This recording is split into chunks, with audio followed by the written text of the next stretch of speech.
Friends, എന്തൊക്കെയുണ്ട് വിശേഷം? എല്ലാവരും സുഖമായിട്ടിരിക്കുന്നെന്ന് വിശ്വസിക്കുന്നു. ഞങ്ങൾ എന്താ ഇവിടെ അടിപൊളിയായിട്ടിരിക്കുന്നു. അപ്പോൾ ഇന്നൊരു സാറ്റർഡേ ആയിട്ടോ. സാറ്റർഡേ ആക്ച്വലി അജയ് ചേട്ടന് ക്രിക്കറ്റ് കളിയുണ്ട്. അപ്പോൾ നമ്മൾ ഏതായാലും വീട്ടിൽ തന്നെയായിരിക്കും മോസ്റ്റ് ഓഫ് ദ കേസസ്. അപ്പം ഇന്ന് അജയ് ചേട്ടൻ്റെ ക്രിക്കറ്റ് ടീമിൽ അജയ് ചേട്ടനെ ബൈസ്റ്റാൻഡ് എന്നല്ലേ എന്ന് പറയുന്നത്, എന്താ പറയുന്നത്, എക്സ്ട്രാ പ്ലെയർ ആയിട്ട് ഇരുത്തേക്കുവാണ്. അപ്പം ആർക്കെങ്കിലും ഇഞ്ചുറി വന്നാൽ മാത്രമേ കളിയുള്ളൂ. പിന്നെ ഇന്ന് കളിക്കാൻ പോകുന്ന ഗ്രൗണ്ടിൻ്റെ തൊട്ടടുത്ത് തന്നെ ഒരു സ്ട്രോബെറി ഫാമും ഉണ്ട്. നമുക്ക് അവിടെ പോയി സ്ട്രോബെറി പിക്കും ചെയ്യാം. നമുക്ക് തന്നെ പറിച്ചെടുക്കാം കേട്ടോ, അങ്ങനത്തെ ഇതുണ്ട്. അപ്പോൾ നമ്മൾ വിചാരിച്ചു നമുക്കും പോവാം, കുറച്ചു നേരം എൻജോയ് ചെയ്യാം എന്നൊക്കെ വിചാരിച്ചു. പിന്നെ നാളെ അയച്ചിട്ട് വേറെ ഏതോ ഒരു ഇതിൽ ക്രിക്കറ്റ് കളിയുണ്ട്. അപ്പോൾ നാളെ എന്താണെങ്കിലും നമ്മൾ വീട്ടിൽ സ്റ്റക്കാവും, ഞാനും അവി.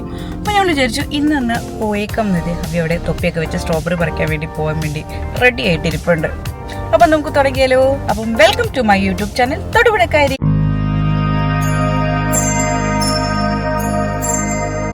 ഇന്ന് രാവിലത്തെ അടിപൊളി വെതർ കണ്ടിട്ടാണ് നമ്മൾ ഡേ ഒക്കെ പ്ലാൻ ചെയ്തത്. പക്ഷെ നമ്മൾ ഇറങ്ങിയപ്പോഴത്തേക്കും ആകാശം എല്ലാം കൂടെ മൂടിക്കെട്ടി ഞാനിപ്പോൾ പെയ്യവേ എന്നുള്ളൊരവസ്ഥയിലേക്ക് എത്തി. മഴ പെയ്തു കഴിഞ്ഞാൽ അവനെയും കൊണ്ട് സ്ട്രോബെറി പിക്കിന് പോകുന്നതിനെ കുറിച്ച് ചിന്തിക്കാൻ പോലും പറ്റത്തില്ല. പിന്നെ നമ്മൾ ഇന്ന് പോകുന്ന ഏരിയ കൂടുതലും താമസിക്കുന്ന ഫാമേഴ്സ് ആട്ടോ. അതുകൊണ്ട് തന്നെ നിങ്ങൾക്ക് ബിൽഡിങ്സ് ഒക്കെ വളരെ കുറച്ചേ കാണാൻ പറ്റത്തുള്ളൂ. അതുപോലെ റെസ്റ്റോറൻറ്റ്സും എല്ലാം വളരെ കുറവായിരിക്കും. ഒരു ഹൗസും അതിനെ ചുറ്റിപ്പറ്റി ഏക്കർ കണക്കിന് സ്ഥലവും അതായിരിക്കും ഇപ്പോൾ പോകുന്ന വഴിയിലെ മെയിൻ അട്രാക്ഷൻ എന്ന് പറയുന്നത്. അങ്ങനെ നമ്മൾ ഗ്രൗണ്ടിലെത്തിയപ്പോഴത്തേക്കും അവർ ഗെയിമൊക്കെ സ്റ്റാർട്ട് ചെയ്തിട്ടുണ്ടായിരുന്നു. അജയ് ചേട്ടൻ ഇന്ന് കളിക്കുന്നില്ലാത്തത് കൊണ്ട് തന്നെ നമ്മൾ കുറച്ച് ലേറ്റ് ആയിട്ടോ ഇറങ്ങിയത്. അതുപോലെ തന്നെ പിള്ളേർക്ക് കളിക്കാനുള്ള ഒരു ചെറിയ സ്ലൈഡിങ്ങും അവിടെ ഉണ്ടായിരുന്നു. അങ്ങനെ കുറേ നേരം ഗെയിമൊക്കെ കണ്ടുകൊണ്ടിരുന്നപ്പോഴാണ് ഞാൻ ചെറുതായിട്ടൊന്ന് സൈഡിലേക്ക് നോക്കിയപ്പോൾ എന്തേ അവിടെ കുറേ ചെമ്മരിയാടുകൾ നിൽക്കുന്നു. ഞാൻ പറഞ്ഞില്ലേ, ഇവിടെ കൂടുതലും ഫാമേഴ്സാണ് താമസിക്കുന്നത്. അതുകൊണ്ട് തന്നെ പശുക്കളും ചെമ്മരിയാടുകളും അങ്ങനെ ഒരുപാട് സാധനങ്ങളുണ്ട് ഇവിടെ.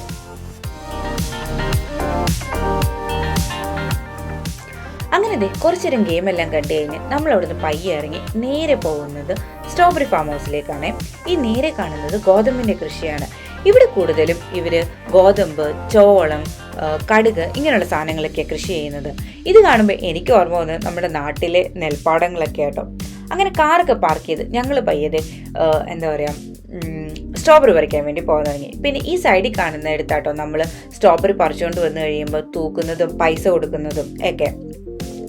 ഇവിടെ എല്ലാ സമയത്തും ഈ സ്ട്രോബെറി പിക്കിങ് ഉണ്ടാവത്തില്ല. സ്ട്രോബെറിയുടെ ടൈം എന്ന് പറയുന്നത് ഈ സമ്മർ ടൈം ആയിരിക്കും.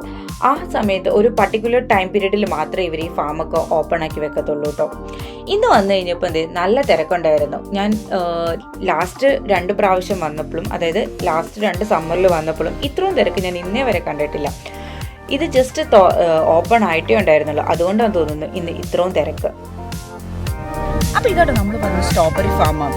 ഇവിടെയാണെങ്കിൽ ഈ സമ്മർ ആകുമ്പോഴത്തേക്കും പിക്ക് യുവർ ഓൺ സ്ട്രോബെറീസ് എന്ന് പറഞ്ഞൊരു കോൺസെപ്റ്റ് ആണ്. അതായത് ഇവിടെ വന്നു കഴിഞ്ഞാൽ നമുക്ക് എന്തോരം വേണമെങ്കിലും സ്ട്രോബെറീസ് പറിക്കാം. അവ ഓരോന്ന് പറിച്ചുകൊണ്ട് വരുന്നതായിട്ട് കാണുന്നത് നല്ലതൊന്നുമല്ല, എന്തെങ്കിലും കുഴപ്പമില്ല. അപ്പോൾ നമുക്കിവിടെ വന്നു കഴിഞ്ഞാൽ എന്തോരം വേണമെങ്കിലും സ്ട്രോബെറീസ് പറിക്കാം. പിന്നെ പറിച്ചു കഴിഞ്ഞാൽ അവിടെ ഒരു ടെൻറ്റ് പോലെ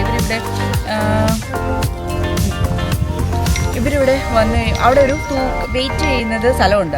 അവിടെ പോയി നമ്മളിത് എത്രയുണ്ടെന്ന് വെച്ചാൽ തൂക്കി കഴിയുമ്പം അവരൊരു റേറ്റ് പറയും. അത് മാത്രം നമ്മൾ പേ ചെയ്താൽ മതി. പിന്നെ അവിടെ കൗണ്ടറിൽ ചെല്ലുമ്പോൾ നമുക്ക് സ്ട്രോബെറിയുടെ ഡിഫറെൻറ്റ് വെറൈറ്റി ഓഫ് ജാം, അതുപോലെ കുറേ വെറൈറ്റി ഓഫ് സാധനങ്ങളും വാങ്ങിക്കാൻ കിട്ടും കേട്ടോ. അതുപോലെ തന്നെ ഇവിടെ റേറ്റും കുറവാണ്. നമ്മൾ സാധാരണ സൂപ്പർ മാർക്കറ്റിൽ മേടിക്കുന്നതിനേക്കാളും നല്ലൊരു റേറ്റ് വ്യത്യാസമുണ്ട് കേട്ടോ ഇവിടെ നമ്മൾ പറിക്കുമ്പോൾ. നമുക്ക് കുറച്ചും കൂടെ പറിക്കാം. അവ ഭയങ്കര എക്സൈറ്റഡ് ആയിട്ടോ സ്ട്രോബെറി പറിച്ചുകൊണ്ടിരുന്നത്. കാരണം ലാസ്റ്റ് ടൈമൊക്കെ വന്നപ്പോഴാണെങ്കിൽ തന്നെ അവയ്ക്ക് അങ്ങനെ എന്താ പറയുക, ഇത് ഓർമ്മ വെക്കാനോ ഇല്ലെങ്കിൽ പറിക്കാനോ എന്നുള്ള ഒരു ഏജ് ആയിട്ടുണ്ടായിരുന്നില്ല. അതുകൊണ്ട് തന്നെ ഭയങ്കര എൻജോയ് ചെയ്തായിരുന്നു അവ അവിടെ നടക്കുന്നുണ്ടായിരുന്നത്. ലാസ്റ്റ് ടൈമിലെ സ്ട്രോബെറിനെ കമ്പയർ ചെയ്ത് ഈ പ്രാവശ്യം നല്ല അടിപൊളി സ്ട്രോബെറീസ് ആയിരുന്നു. നല്ല മുഴുപ്പും ഉണ്ടായിരുന്നു, നല്ല മധുരം ഉണ്ടായിരുന്നു. ഇവിടെ സ്ട്രോബെറി മാത്രമല്ല, നമുക്ക് റാസ്ബെറിയും ഗൂസ്ബെറിയും ഒക്കെ പറിക്കാം ഇതുപോലെ. പക്ഷേ റാസ്ബെറിയും ഗൂസ്ബെറിയും ഇവിടെയല്ല, ഇവരുടെ തന്നെ വേറൊരു ഫാമുണ്ട് കുറച്ച് ദൂരെയായിട്ട്. അവിടെയാണ് ഈ റാസ്ബെറിയും ഗൂസ്ബെറിയും നമുക്ക് പറിക്കാൻ പറ്റുന്നത് കേട്ടോ. അങ്ങനെ ആവശ്യത്തിന് സ്ട്രോബെറിയൊക്കെ പറിച്ച് നമ്മളത് വേവൊക്കെ ചെയ്ത് തിരിച്ചിറങ്ങി കേട്ടോ. പിന്നെ പോരുന്ന വഴിക്ക് ഞാൻ അവിടെ നിന്നൊരു കുപ്പി ജാമും മേടിച്ചു. അങ്ങനെ നമ്മൾ സ്ട്രോബെറിയൊക്കെ പറിച്ചു കഴിഞ്ഞു. നമ്മൾ വേവൊക്കെ ചെയ്ത് അത് കഴിഞ്ഞ് ഒരു 11 pounds അങ്ങനെ 3.5 കിലോ ഉണ്ടായിരുന്നു കേട്ടോ നമ്മൾ പറിച്ചത്. അപ്പം അതൊക്കെ പേയ്മെൻ്റൊക്കെ ചെയ്ത് നമ്മൾ ഇനി ഫുഡ് കഴിക്കാൻ പോവാം. ഏകദേശം സമയം 2:30 3 മണിയാവുന്നു കേട്ടോ. നന്നായിട്ട് വിശക്കുന്നുണ്ട്. ഞാൻ കുറച്ച് ലേറ്റ് ആയിട്ടായിരുന്നു ബ്രേക്ക്ഫാസ്റ്റ് കഴിച്ചതുകൊണ്ട് എനിക്ക്. പിന്നെ ഞാൻ കുറച്ച് സ്ട്രോബെറി ഇപ്പോൾ കഴിച്ചായിരുന്നു. അതുകൊണ്ട് അത്ര വലിയ വിശപ്പില്ല. എങ്കിലും വിശക്കുന്നുണ്ടോ എന്ന് ചോദിച്ചുണ്ട് എന്നുള്ളൊരവസ്ഥയിലാണ്. പിന്നെ ഇവിടെ കുറച്ച് ഇങ്ങനെ ഫാം ഹൗസും അങ്ങനത്തെ ഇങ്ങനെ ഫാമിങ് ഏരിയാസ് ഇത് കൂടുതലും. വേറെ വേറെ കുറേ ഫാം ഹൗസസ് ഒക്കെ ഉണ്ട് ഇവിടെ. അങ്ങനത്തെ സ്ഥലമായതുകൊണ്ട് കുറച്ച് പാടാണ് ഇവിടെ എന്താ പറയുക റെസ്റ്റോറൻറ്റ്സ് ഒക്കെ കിട്ടാൻ വേണ്ടി. അപ്പോൾ നമ്മൾ അത് തപ്പിക്കൊണ്ടിരിക്കുക കേട്ടോ. നല്ലൊരു റെസ്റ്റോറൻറ്റ് തപ്പിക്കൊണ്ടിരിക്കുകയാണ്. അങ്ങനെ റെസ്റ്റോറൻറ്റ് വരുന്ന വഴിക്ക് തന്നെയാണ്.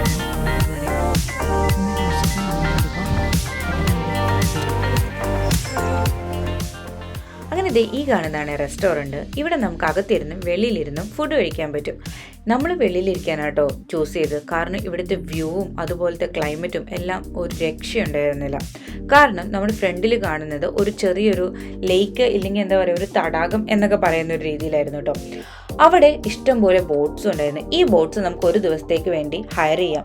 ഇതിൻ്റെ അകത്ത് നമുക്ക് ഫുഡ് കഴിച്ച് ചില്ല് ചെയ്ത് എന്താ പറയുക ഇതിലെ കുറച്ച് നേരം ഇങ്ങനെ ഓടിച്ചുകൊണ്ട് പോവും. കുറച്ച് എന്താ പറയുക കറങ്ങാനൊക്കെ കുറച്ച് സ്ഥലങ്ങളൊക്കെ ഉണ്ട് കേട്ടോ. ഈ ലേക്കിൻ്റെ തന്നെ എക്സ്റ്റൻഷൻ പോർഷൻസ് ആണ്. അങ്ങനെ കുറച്ച് ഏരിയാസൊക്കെ ഉണ്ട്. അതുകൊണ്ട് തന്നെ നല്ല അടിപൊളി ഒരു സ്ഥലമായിരുന്നു. നല്ല വ്യൂ ആയിരുന്നു. കാരണം കുറേ ബോട്ട്സ് അങ്ങോട്ടും ഇങ്ങോട്ടും പോവും വരുവൊക്കെ ചെയ്യുന്നുണ്ടായിരുന്നു. അങ്ങനെ കുറച്ച് വ്യൂ ഒക്കെ കണ്ടുകൊണ്ടിരുന്നപ്പോഴത്തേക്കും നമ്മുടെ ഫുഡ് വന്നു.